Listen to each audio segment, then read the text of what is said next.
In a world where 6 media corporations pretty much control the entire narrative, how can we in the Liberty Movement fight back with our truth? Let's talk about that. Instead of focusing on winning arguments, we're teaching the basic fundamentals of sales and marketing and how we can use them to win in the world of politics, teaching you how to meet people where they're at on the issues they care about. Welcome to the Brian Nichols Show. Well, hey there, folks. Brian Nichols here on the Brian Nichols Show. Thank you for joining us on, of course, another fun-filled episode. I am, as always, your humble host, joining you live from our BNT studios here in lovely Eastern Indiana. Don't let the recession that is absolutely right around the corner put your company at risk. If you have not revamped your sales and marketing strategies, well, guess what? Your competitors have, and they are going to be taking your customers. So let's not let that happen. Email me, Brian at briannicholsconsulting.com. All right, so let's talk about us in the greater Liberty world, being able to actually get our message out there. We are competing against a conglomeration of large enterprises in the media space. So how can we actually stand and get our voices out there? Joining us today to talk about that and more from Liberty Uncensored, Cory Haag. Welcome to the Brian Nichols Show. Great to be here. Great to have you, Cory. Thanks for hopping on. Looking forward to digging into all things Liberty Uncensored. But first, do us a favor, introduce yourself to the Brian Nichols Show audience. Sure. My name is Cory Haag. I'm the founder and editor-in-chief of Liberty Uncensored newspaper, and on top of many other projects that I've done over the years. And I'm just happy to be here, and we can get into whatever topics you want. But Liberty Uncensored is our most recent project, and we are attempting to utilize the old school information exchange methodologies in a world where most people are being confronted by algorithms that are preventing them from seeing information that can enhance their life, or to give them real information about what's going on locally or in the world. And so by bringing it in a newspaper that we offer for free and bring directly to them, directly to their door, we put it in cafes, we put it in libraries, we put it everywhere.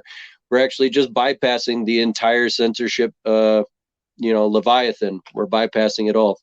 Yeah, that's the biggest challenge we face, right? Is how do we get our name to get through the algorithms, to get through the censorship? And sometimes we talk about this here in the show, right? You meet people where they're at. And in this case, it's quite literally where they're at, their homes, their businesses, their coffee places, as you mentioned. So I would love to hear, what has been the feedback thus far of having a physical liberty-based publication being handed out to the masses?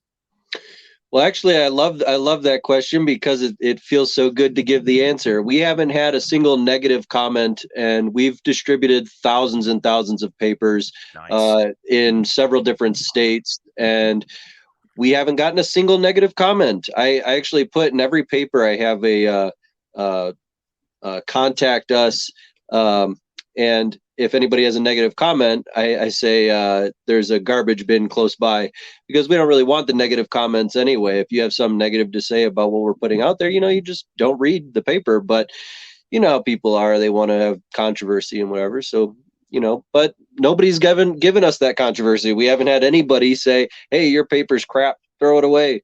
No, everything that we've gotten has been really positive, and it's been really good. And even locally where I live, because where I live, I distribute papers around here myself. And one of the best emails I've gotten so far was with a woman who literally lives down the street from me. We didn't know each other. And she said, I love this paper. How can I get involved? And it was one of the first emails that we'd gotten. It was perfect, though, because the first thing she wanted to do was get involved and wanted to apply her energy to enhance what we were doing. And that's the best feedback we can get. People who want to get involved, not just say, good job, but hey, how can I get involved? What can I do to enhance this thing? Because that really shows the support right there. Who's this publication aimed towards? Is it your average Tom, Dick, and Harry out there, or is it more your politically savvy folks? It can go in a lot of different directions with that one. I would say we want to be a gateway for people who've not really entered into the freedom community yet, but also we're sharing general information that can be used by people who have been inside of the, freedom, truth, or whatever, name you want to put to it, community, because we're sharing information that they still might not have seen before. But generally speaking, we're kind of the doorway. We want to be able to guide people to places like your show, Corbett Report, We want to be able to guide people to Freedom's Phoenix with Ernest Hancock. We want to be able to guide people to the places where they can really dive deep and learn things that, people have been putting content out for many, many years. So we don't need to reinvent the wheel. We just want to get people to the right places. And if we can share the best, up-to-date information that we can at the same time, of course, we're going to do that. Talk to us about how the publication looks. What would folks expect if they were to pick up a copy? Well, in my opinion, I think it's a very professional looking newspaper, although I've gotten, everybody's got a different opinion of what that means. It's not obviously going to look like Wall Street Journal or The Economist, but we might even change things up in the near future. So we might even actually go and make it more zine-like, almost adding like a cartoon kind of flavor to it.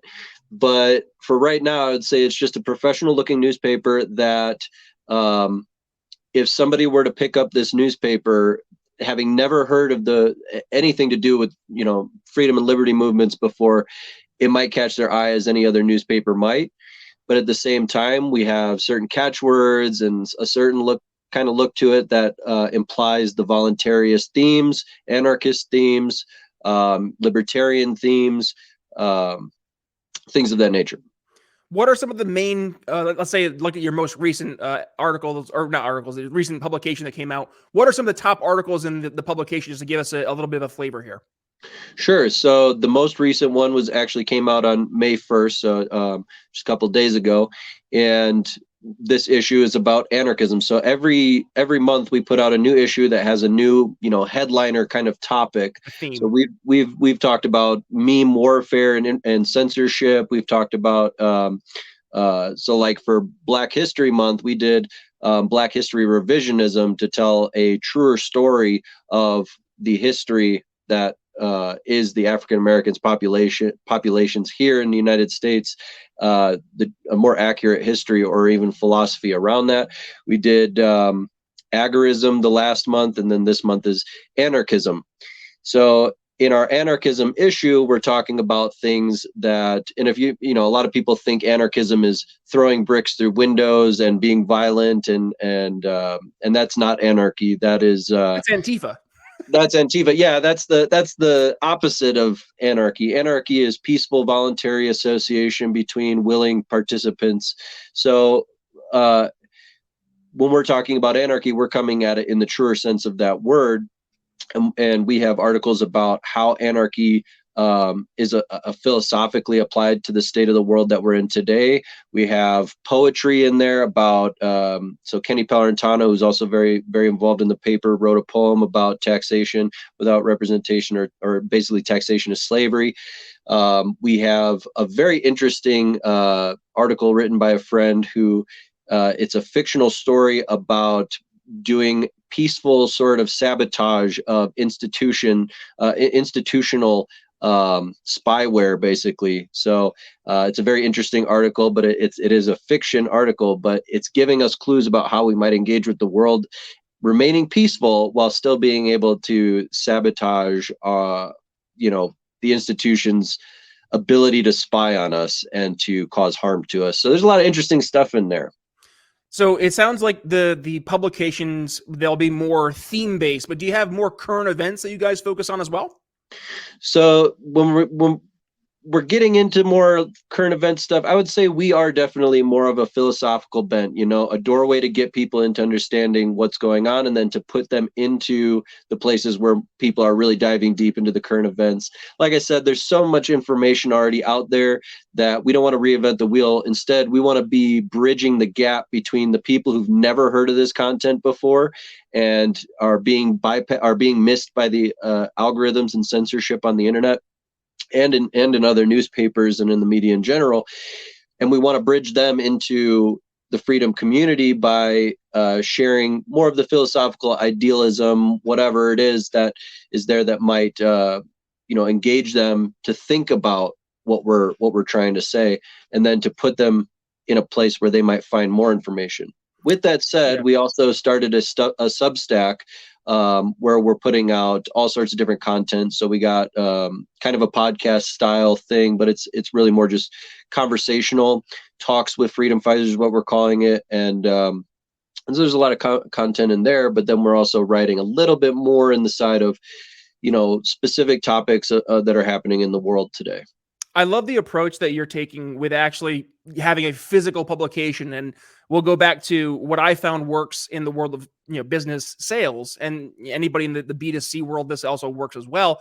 You see right now, your average click-through rate for your emails is like in the very low single digits. And the reason being, in the online world, there's so much content. You're flooded. Your inbox is full every day, and it's hard to differentiate what's important and what's not, what should be taking your time versus is spam.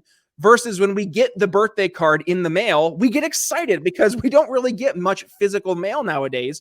And even when I still get a physical, in this case, I live in Indiana, I'll get the LPIN newsletter every now and then, and I'll open it up. I'll want to give it a read because I know that I have this thing in my hands and it has my undivided attention. So you're taking a very different approach, and frankly, it's a very effective approach. We see this work in the business world. If I'm trying to get in touch with a decision maker, I'm not going to send him 40 emails. I'm going to send him maybe 3 or 4 emails and then follow up subsequently with a nice handwritten note or something like that. That's going to be different. It's going to stand out and differentiate. So I think you're taking a much needed approach, which it kind of feels weird because it's almost going back to yesteryear. But hey, if it works, it works.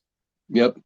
Yeah, and a big part of the newspaper is that the reason why it's so important that we come back to this physical, tangible side of information sharing is that it's more believable. There's, statistically, if somebody has a social media post and it's the same thing gets posted in a newspaper, they will actually engage with the newspaper more than they'll engage with the social media post. So impressions on each one are different. So like as far as like what they mean, how much importance they have. So impressions on social media mean almost nothing. It just means while somebody's scrolling through a page or whatever, or through their page, they might scroll past it, and that doesn't mean anything. But in a newspaper, impressions mean a lot more, especially with a small newspaper. So we only have 12 pages, and on 12 pages, if somebody puts an advertisement in the paper, first of all, the advertisement is a much bigger deal because it's in a smaller newspaper, which means it stands out a little bit more. Every single article, every single piece of information that we have in there just stands out more because it's a small newspaper. It's very vibrant. It carries a lot of diverse information from multiple different authors, and we add information that is citable and contextual for what we're trying to get at, so that people can follow the information trail.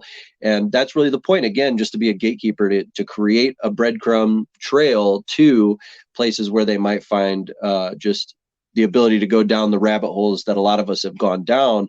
But we want to engage that. We want to start that for those who haven't been able to do that before. And I think it's very important today also because a lot of people are waking up. I mean, 130 million or so Americans did not get the vaccine. So many people are breaking the mold and looking for other sources of information, looking for other things. Less and less people are reading the Times. Less and less people are watching Fox or CNN or any of those kinds of things. And they're going and, they're looking around. So this is why Joe Rogan's podcast is so huge, because people are looking for something different. And we need to support, not to denigrate anybody else's, stuff, but we need to support more high quality information on podcasts and on news sources that we are creating as the freedom community, so that people turn and engage with us and we increase our market share and are able to influence people toward voluntarism, anarchism, and more peaceful ways of interacting, more beneficial ways of interacting with agorism and voodooism and things like that. Yeah, we promote this a lot here on the show. At the very least, more local. That's the best approach. And frankly, this is the kind of grassroots approach you're taking and you're having success with. So cheers to that. And you're helping spark conversations that, frankly, a lot of people they're wanting to have, but they're afraid to have it. And we're seeing right now across the board, even, localities, there's one town, I can't remember the name of it right off the top of my head, but they just voted together saying, you know what, we're not going to endorse this 5G tower being put up in our community because we have a lot of question marks on that. And we're now having a publication like what you have here at Liberty Uncensored that is telling at least both sides of the conversation versus not allowing the conversation to be having it all. So I know you've done a lot of research here into the 5G microwave radiation conversation. Could you give us a little context there in terms of a little bit of what people are making in terms of the arguments and where the concerns are coming from? Sure. So to disclaimer this, I have never gone to school or anything like that for discussing this technology. That's not my source. I have done 10 years of extremely involved study into microwave radiation in particular. So there's electromagnetic radiation, and that's what everybody calls it, but really it's microwave radiation is what we're encountering when we talk about 5G to smart technologies across the board, cell phone towers. All of that stuff is within microwave radiation. So 5G is the same as they try to call it the millimeter wave. It's not. It is just the smallest wavelengths available within the microwave radiation band. So that means that we're talking about 1 millimeter to 10 millimeters, and it's basically the most dangerous part of microwave radiation. And so now we have this thing coming out called 5G, and it's going everywhere, and they're trying to. The last time I saw the Congress talk about the expansion of 5G, they said we need to get this into tribal lands, we need to get this into rural areas, and so it's going everywhere, and it's not going to be able to be stopped. They are doing this unless we get millions of people saying, hell no, we're not going to allow this to happen. But who knows if we're going to get to that point. So, but 5G is going in everywhere, and the real danger with 5G is the fact that it is basically it's basically you could take 4G, 3G, all that stuff, and the evolution is just more amplitude of this energy, more invasiveness of this energy in our environment, closer to us. Oftentimes they're putting 5G right outside of people's bedrooms or on top of buildings where people are sleeping. It is extremely, extremely dangerous. And by 2030 is when they expect to have 6G out, and we're talking about such massive problem for all biological life on this planet that it's inconceivable. Right now, microwave radiation is the most toxic, is the most pervasive toxic thing in our environment. It's more harmful to us than the vaccines. It's more harmful to us than eating McDonald's every day of our lives. Whereas McDonald's, you might clog your arteries, and the vaccines, who knows, all the different things that can happen with that. But you can say no to McDonald's. You can say, no, I don't want a vaccine for the moment. But microwave radiation, you can't say no. It is everywhere. It is going in more and more. And everybody's just so excited about getting to download a movie in 2 seconds on their phone. But the thing is that you're giving up your long-term health for the sake of a short-term gain, such as a speedy internet. And it really isn't worth it. It's not worth it at all. And when we sleep, it's the most important time to turn off every single microwave radiation emitting device around us. Try to eliminate all of that while we sleep, because we need our cells to recuperate when we're sleeping, and they cannot do that when they're involved in a microwave radiation environment. So make sure to turn everything off when you go to sleep as a minimum of how you might respond to this being in the environment. So just in the shortest of short terms and explanations to help the average person understand, what is the actual danger to 5G to an average person? It's very hard to shorten that, to be honest, but I'll give an example. So when you're in a microwave radiation field, man-made microwave radiation, we're not talking about cosmic, we're talking about the devices that are being produced by the industries, telecom industries. When you're within these, and with DARPA and the military. So when you're within this field, something happened, the process happens like this. Your colloidal osmotic pressure increases so that the blood cells, which is a pressure that balances it's too long of a it's too long of a thing to describe shortly. Basically, your blood pressure is going to increase, your colloidal osmotic pressure is going to increase, and your cells are going to stack up against each other and not be as mobile in your blood fluid. So you're basically going to have cells that are not able to enter into the smallest capillaries in the body that lead to the deep tissues within the body. And due to that, you're going to not get oxygenation into those deep tissues, and you're not going to be able to remove the toxin carbon dioxide from within those deep tissues. And the carbon dioxide is going to stew, and it's going to create a toxic sludge inside of those deep tissues, which can evolve into cancer. It can evolve into a lot of other things. But basically, the number one problem we face, especially with cancer and a lot of other diseases, is that we're not oxygenated in our body. So the more oxygenation we can have in our cells and in our tissues, the better off we'll be in every way. But these fields, just the initial thing that came to my mind is just that these fields make it so that you will not be able to oxygenate the deep tissues in your body. Your cells will be far less oxygenated, and they're going to be in a constant state of stress. That it'll be like trying to sleep while a hungry lion is in the room staring at you. Your cells feel like this whenever they're in these fields, and they don't know why, they don't know how to resolve it, and so they calcify, they harden, cellular communication disappears, it fails, and free radicals are released, and so many other problems. So is it a matter of people they can't see it? So that's why so many people haven't made it an issue? Or is it also that people look at this as, tinfoil hat conspiracy, la la land? It's all the different factors, though people are waking up to this a little bit more and more. And I think by 2030, by the release of the 6G, it's going to be, because 4G and all the technologies that we had prior to this new Internet of Things kind of technology, it was less invasive. The more invasive it becomes, the more you're not going to be able to do anything without interacting with a microwave radiation field in a very intimate way. Even now they're putting chips in people's bodies to pay for groceries. All these things that are coming, I think it's going to turn on in people's head. I think it's going to turn them on and say, what's really going on here?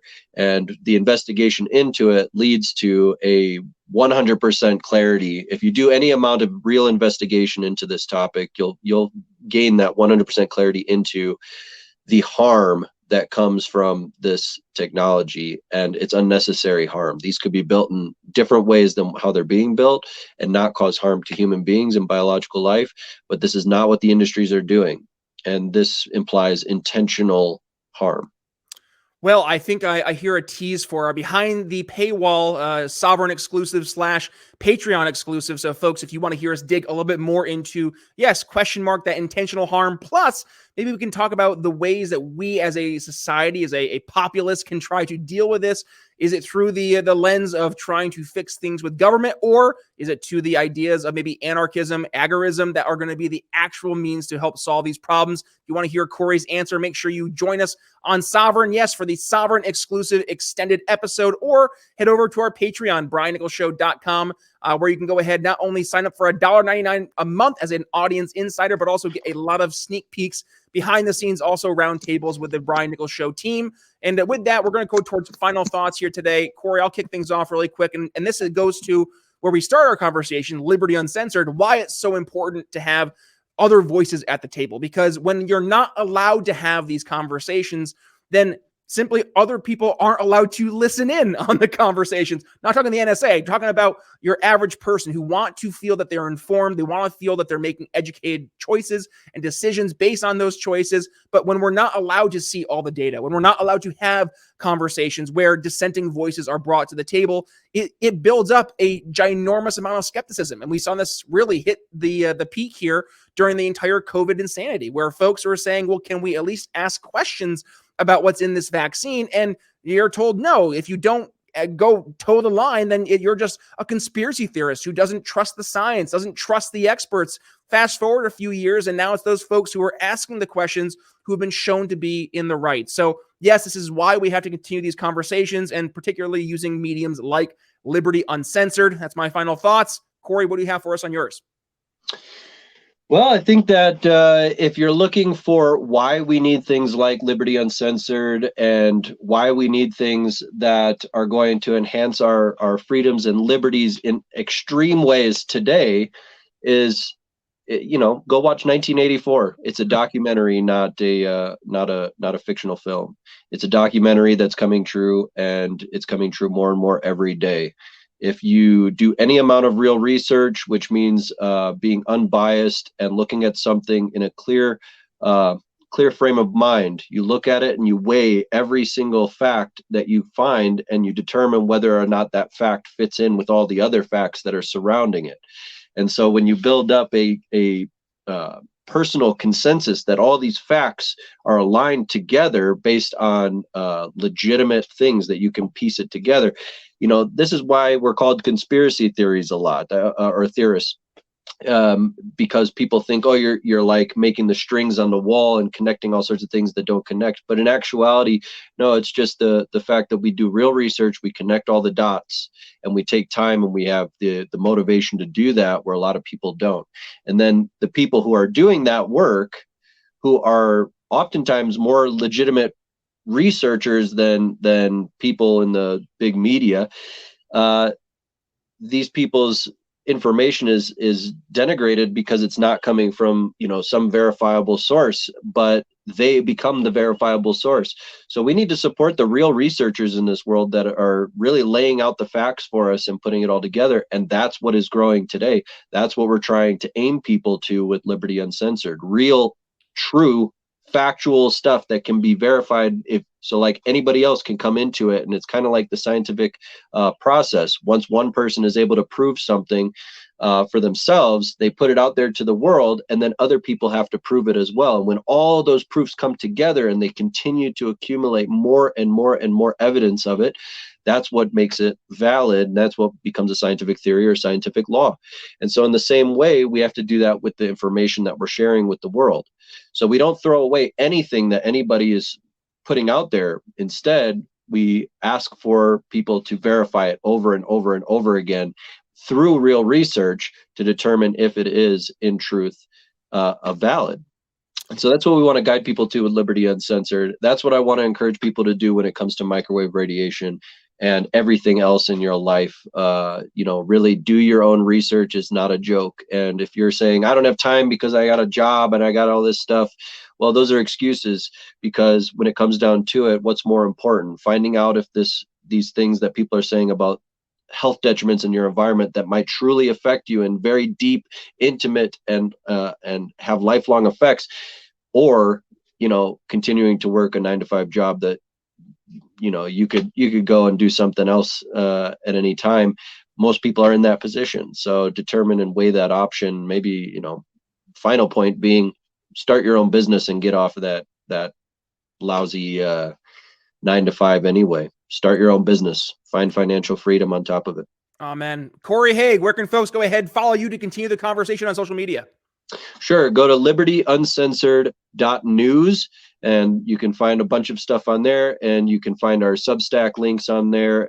Sign up to our Substack, and please, hey, if you can become a paid subscriber on our Substack, that helps us a whole bunch. If you can't, become a free subscriber. We put a bunch of great content out there regularly. And and go to our Substack and scroll down to the post that I made on microwave radiation warfare. I created a very digestible zine, something like 30 pages or so, for those who want to learn about microwave radiation and see some proofs. Alrighty, folks, we'll include all those links in the show notes. And as I mentioned, we are going to continue this conversation after we end things here on the main episode for our Sovereign exclusive / behind the scenes Patreon extended cut. So if you want to go ahead, check those out, head over to our Patreon, $1.99 a month to become an audience insider. But with that being said, Brian Nichols signing off here on the Brian Nichols Show for Cory Haag. We'll see you later. Thanks for listening to the Brian Nichols Show. Find more episodes at briannicholsshow.com.